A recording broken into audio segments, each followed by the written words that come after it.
الحمد لله الحمد لله وكفى وسلام على عباده الذين اصطفى خصوصا على سيد الرسل وخاتم الأنبياء وعلى آله المجتبى وأصحابه الأتقياء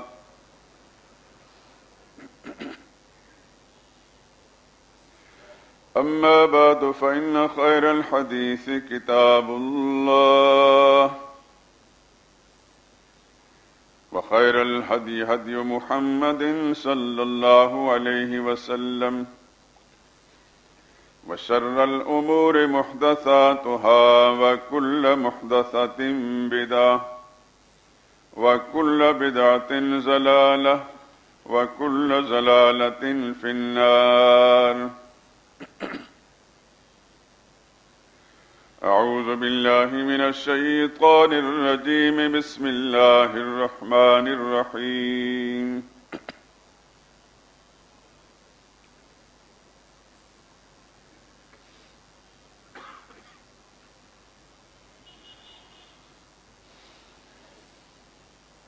فالذين آمنوا به وعزروه ونصروه واتبعوا النور الذي أنزل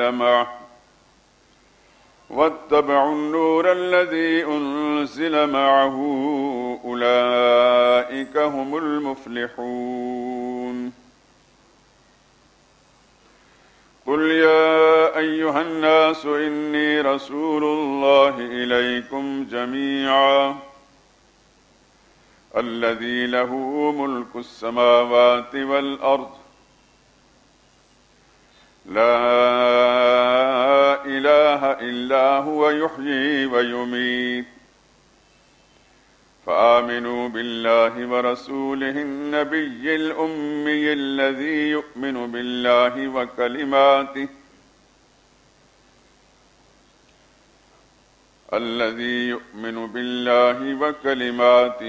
واتبعوه لعلكم تهتدون.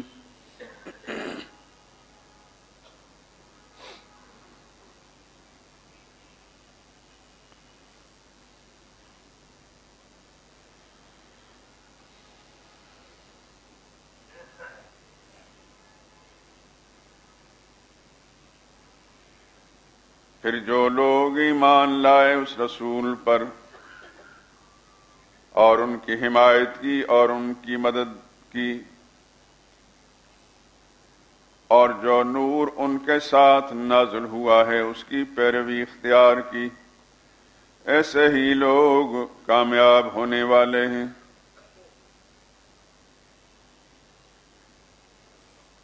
اے پیغمبر کہہ دیجئے کہ لوگوں میں تم سب کی طرف اللہ کا بھیجا ہوا ہوں، یعنی اس کا رسول ہوں۔ وہ اللہ جو آسمان اور زمین کا بادشاہ ہے، اس کے سوا کوئی عبادت اور پکار کے لائق نہیں۔ وہی زندگی دینے والا ہے، وہی موت دیتا ہے۔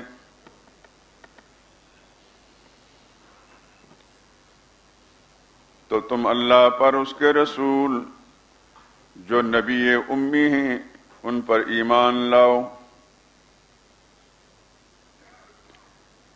جو خود اللہ پر اور اس کے تمام کلام پر ایمان رکھتے ہیں، اور تم ان کی پیروی اختیار کرو تاکہ تم ہدایت پا جاؤ۔ سبحان ربک رب العزت عما یصفون وسلام علی المرسلین والحمد للہ رب العالمین۔ قال رسول اللہ صلی اللہ علیہ وسلم لا يؤمن احدكم حتى يكون هواه تبعا لما جئت به، وقال رسول اللہ صلی اللہ علیہ وسلم لا يؤمن احدكم حتى اكون احب اليه من والده وولده والناس اجمعين۔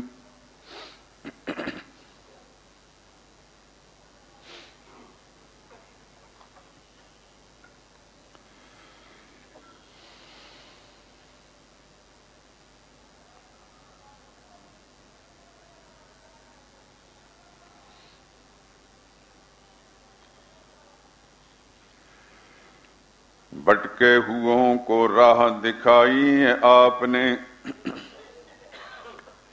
صلی اللہ علیہ وسلم، بھٹکے ہوئوں کو راہ دکھائی ہے آپ نے، بگڑی بشر کی آگے بنائی ہے آپ نے، انسانیت کو جہل کے تاریک دشت میں ہر ظلم سے نجات دلائی ہے آپ نے،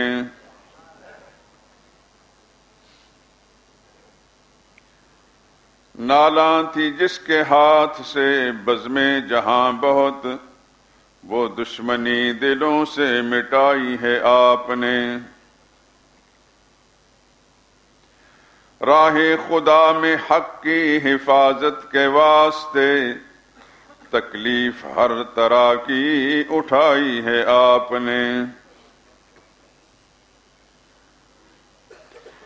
اخلاص اور علم کے زیور سے بے گماں ہر محفل حیات سجائی ہے آپ نے، باطل کی کارگاہ ضلالت میں بے خطر آواز حق جہاں کو سنائی ہی آپ نے، باطل کے نقش لوح جہاں سے مٹا کے سب، باطل کے نقش لوح جہاں سے مٹا کے سب، حق کی لگن دلوں میں لگائی آپ نے،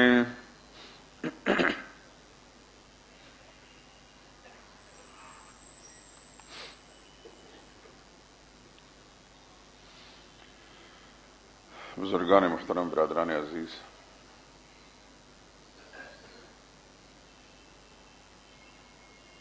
یہ آیات 9ویں پارے میں سورہ اعراف کی آیت نمبر 157 کا نصف آخر اور آیت نمبر 158 پوری تلاوت کی ہیں۔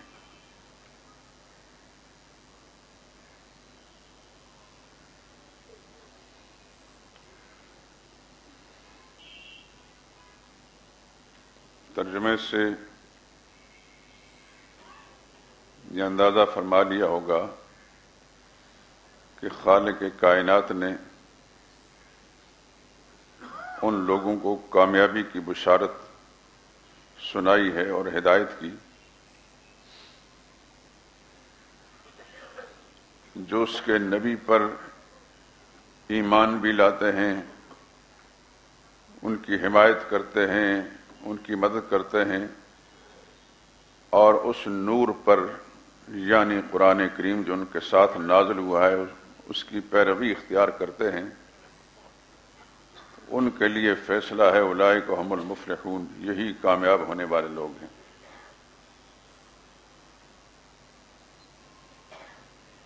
پھر اعلان کروایا گیا قل یا ایھا الناس،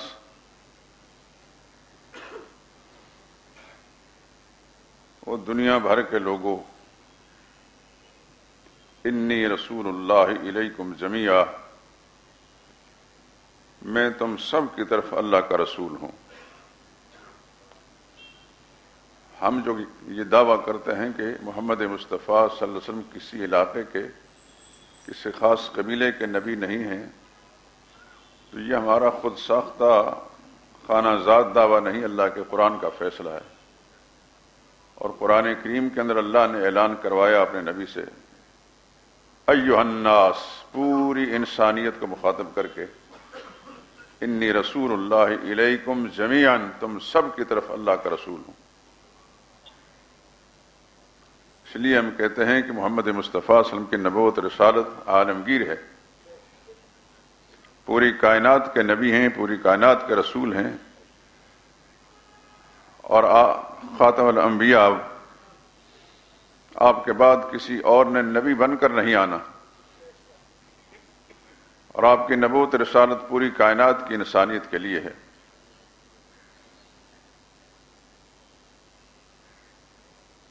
اور آپ کی لائی ہوئی شریعت بھی عالمگیر،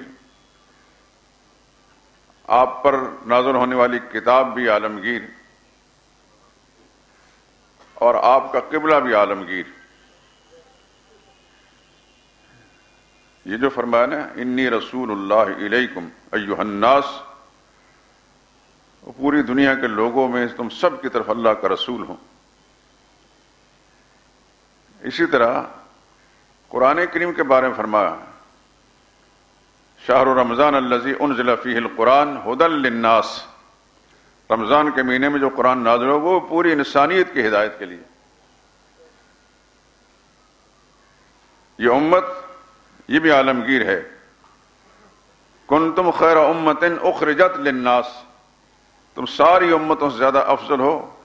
تمہاری افضلیت اس لیے ہے کہ تمہارا مشن اور کام پوری انسانیت کی ہدایت اور اصلاح ہے، اور آپ کا جو قبلہ ہے وہ بھی عالمگیر ہے۔ جعل اللہ الکعبۃ البیت الحرام قیاما للناس، جو کعبہ ہے بیت الحرام ادب والی جگہ، یہ پوری انسانیت کے لیے اور پوری انسانیت کے قیام کی وجہ ہے۔ یعنی جب تک مکہ کی اس سرزمین پر مسجد حرام کے اندر خانہ کعبہ ہے، پوری دنیا محفوظ ہے، کافر بھی محفوظ ہیں اور مسلمان بھی۔ چھوٹی بڑی مصیبتیں ان پر آ سکتی ہیں لیکن عالمگیر مصیبت نہیں آ سکتی، اور جس دن کعبہ کو وہاں سے اٹھا لیا جائے گا تو پھر سارے عالم کا نظام لپیٹ دیا جائے گا، پھر نہ امریکہ رہے گا، نہ روس، نہ پاکستان رہے گا، نہ ہندوستان، نہ عرب، نہ عجم، کچھ بھی باقی نہیں رہے گا۔ آپ بجا طور پر یہ دعویٰ کر سکتے، دنیا کفر کو یہ کہہ سکتے ہیں کہ تم جو اس دھرتی پر عیش کر رہے ہو، کھا پی رہے ہو اور خرمستیاں کر رہے ہو، یہ اسلام کا احسان ہے تم پر۔ تمہارا قیام، تمہارا وجود، تمہاری بقا اور تمہاری سلامتی اللہ نے بیت اللہ کے قیام کے ساتھ جوڑی ہوئی ہے۔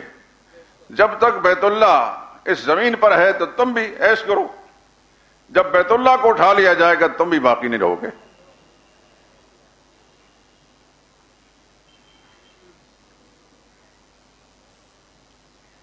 مسلمان اپنے اس دعوے میں بالکل راست باز اور سچے ہیں کہ امت بھی عالمگیر ہے، قرآن کتاب بھی عالمگیر ہے، خانہ کعبہ بھی عالمگیر ہے، اور اس امت کے رسول بھی عالمگیر ہیں صلی اللہ علیہ وسلم۔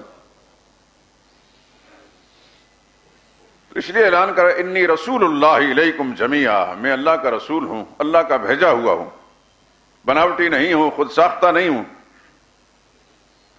اللہ کا رسول ہوں۔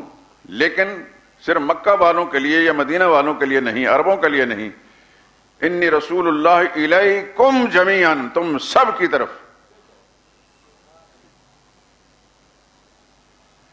لیکن ساتھ ہی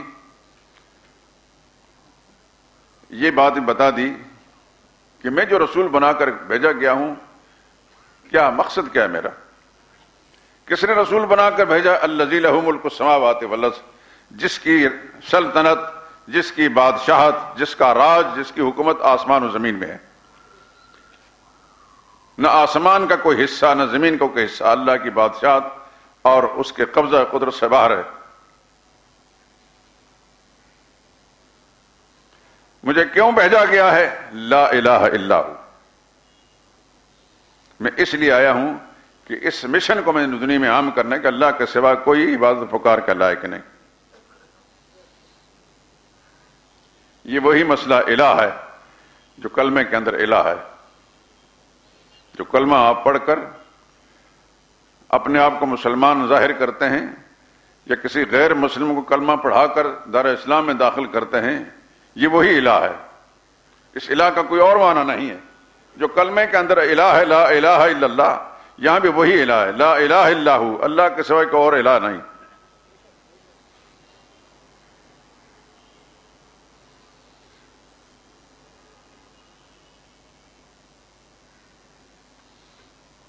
اور یہ بات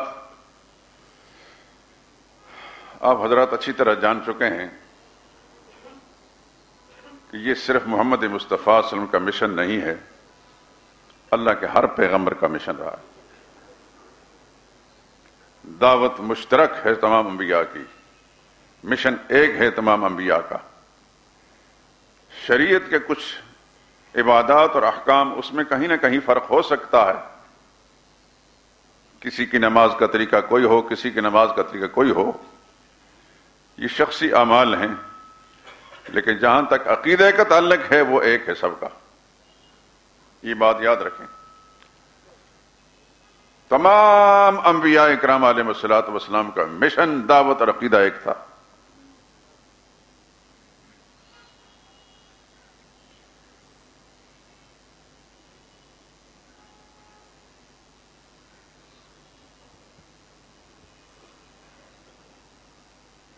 اور اس کو آپ آسان لفظوں میں یہ کہہ سکتے ہیں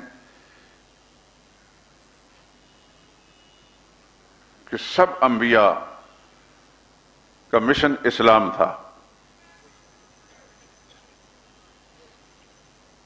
لفظ اسلام کے معنی پر اگر غور کریں گے تو سمجھ میں آئے گی بات۔ اسلام اس کا معنی ہے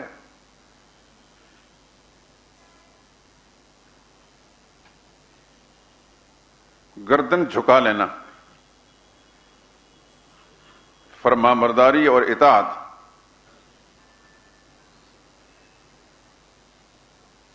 بات کو مان لینا۔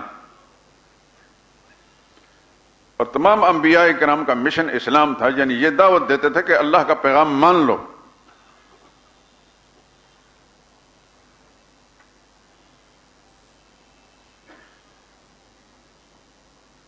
جس نے نبی کی بات مان لی وہ کامیاب ہوا، جس نے ٹھکرا دی وہ ناکام ہوا۔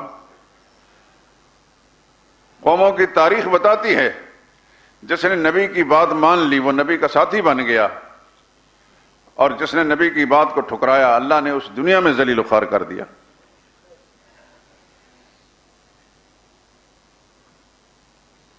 نام و نشان باقی نہیں رکھا۔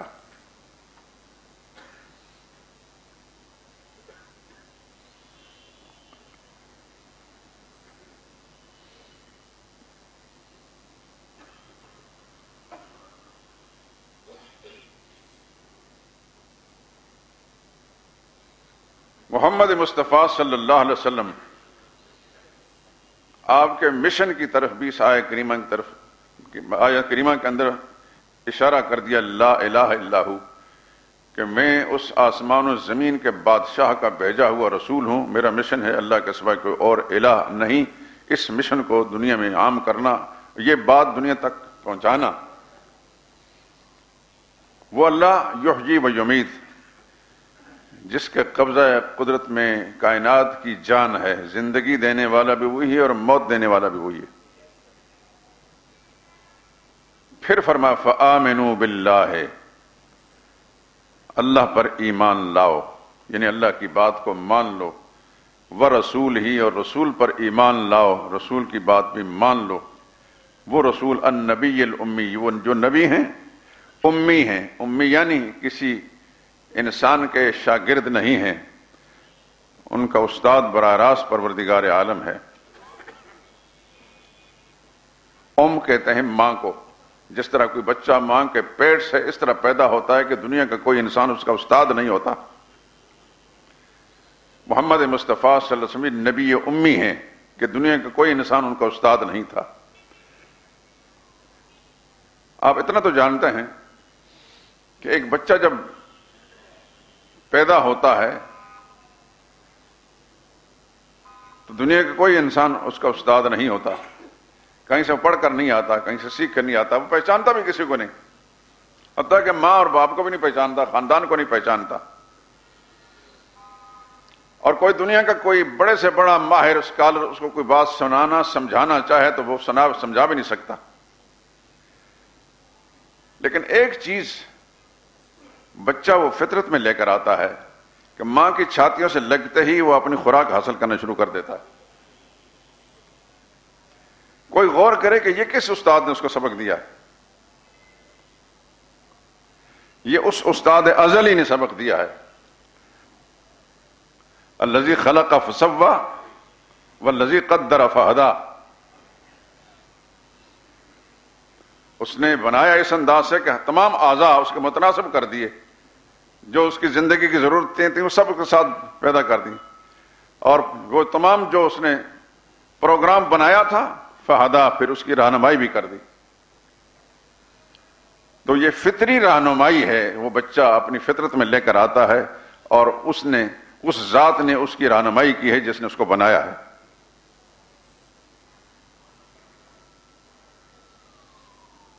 وہ بچہ امی ہوتا ہے، ماں کے پیٹ میں کسی دنیا کے استاد سے پڑھ کر نہیں آتا، لیکن استاد ازلی نے، پروردگار عالم نے اس کی فطرت کے اندر یہ اتنا شعور رکھ لیا کہ میں نے یہاں سے خوراک حاصل کرنی ہے. خدا نخواستہ اگر بچہ اس چیز کو نہ سمجھتا ہوتا تو دنیا کوئی انسان اس کو سبق پڑھا دے سکتا ہے، سمجھا سکتا ہے.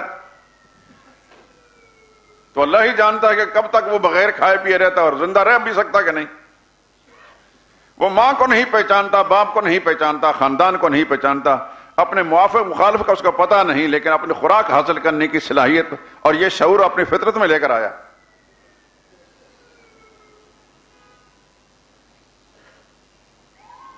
تو یہی حال ہے محمد مصطفیٰ صلی اللہ علیہ وسلم کا، کہ وہ دنیا کے کسی استاد کے شاگرد نہیں تھے، لیکن استاد ازلی نے ان کو پڑھایا ہے. ان کا جو سارا علم ہے وہی الہی کے ساتھ ہے. اور اس کے بارے میں اسی قرآن میں دوسرے مقام میں ما ينطق عن الهوى ان هو الا وحی یوحی، نبی اپنی خواہش سے نہیں بولتے، اپنی مرضی سے نہیں بولتے، اللہ کی وحی ہوتی ہے جو ان کے دل پر القاء کی جاتی ہے. وحی کے دو طریقے آسان سے لفظوں میں بتاتا ہوں. ایک تو یہ کہ پیغمبر پر جبریل امین کبھی اصلی شکل میں اور کبھی کسی انسان کی شکل میں آتے تھے اللہ کا پیغام سنانے کے لیے، اور قرآن کریم جو آپ کے سامنے موجود ہے وہ اسی ترتیب کے ساتھ یہ وحی آئی. اور کبھی وحی اس انداز سے ہوتی تھی کہ اللہ تعالیٰ دل پر القاء کر دیتے تھے.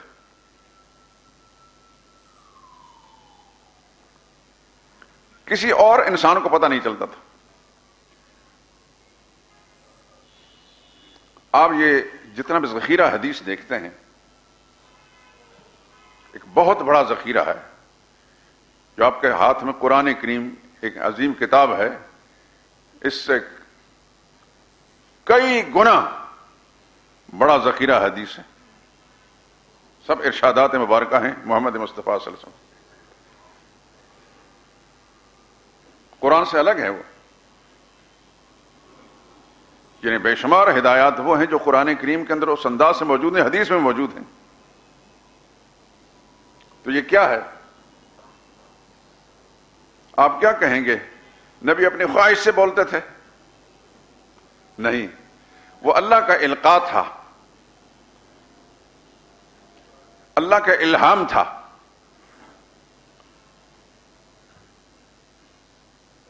جو نبی کے دل پر پروردگار عالم کرتے رہے، اور پھر اس کو نبی اپنے الفاظ کا جامع پہنا کر صحابہ کے سامنے بیان کرتے تھے، اور صحابہ کرام اس کو محفوظ کرتے رہے. وہ بعد میں وہ ذخیرہ حدیث کے حدیث رسول صلی اللہ علیہ وسلم کے نام سے معروف ہوا. لیکن ایک بات یہ ذہن میں رکھ لیجئے کہ ہماری جو محفل ہے نا، یہ درس کی تو ہے، واز کی تو ہے، لیکن یہ روایتی تقریروں کی محفل نہیں ہے. میری کوشش یہ ہوتی ہے کہ علم کی بات، دین کی بات جو ہے، جو ہر مسلمان کو زندگی بھر کام آئے، وہ پہنچا دوں.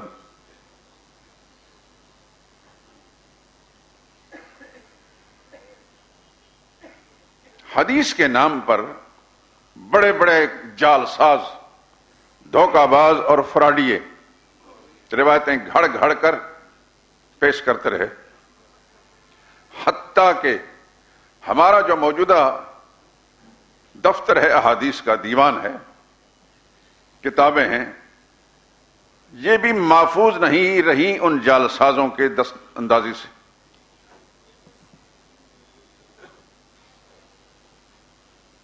اللہ تعالیٰ محدثین کو جزائے خیر عطا فرمائے پوری امت کی طرف سے کہ ان کو پھر ضرورت پڑی ایک علم، ایک فن مدون کرنے کی، جس کو اسماء الرجال کہتے ہیں، رجال کا علم۔ رجال سے مراد رجل ایک مرد کو کہتے ہیں، رجال بہت سارے افراد، یعنی جن جن ذرائع سے حدیث کا ذخیرہ آپ تک پہنچتا ہے، جتنے آدمی اس میں واسطہ بنتے، ایک ایک آدمی کے حالات کی تحقیق،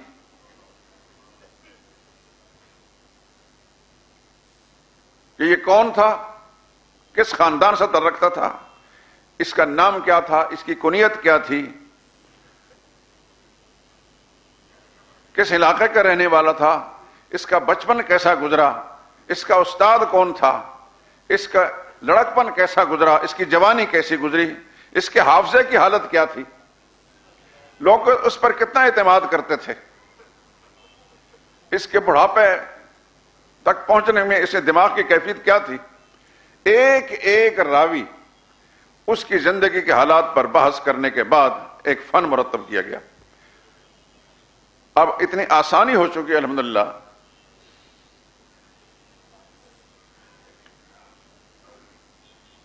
کہ حدیث کے نام پر جو ہمارے پاس ذخیرہ موجود ہے، اس کے اندر ایک ایک راوی، اس کے حالات معلوم ہیں اور کتابیں میں موجود ہیں، اور محدثین تحقیق کرنے والے ہر روایت پر تحقیق کرنے کے بعد بتا دیتے ہیں کہ روایت صحیح ہے، یہ روایت ضعیف ہے، یہ روایت موضوع ہے یعنی من گھڑت ہے۔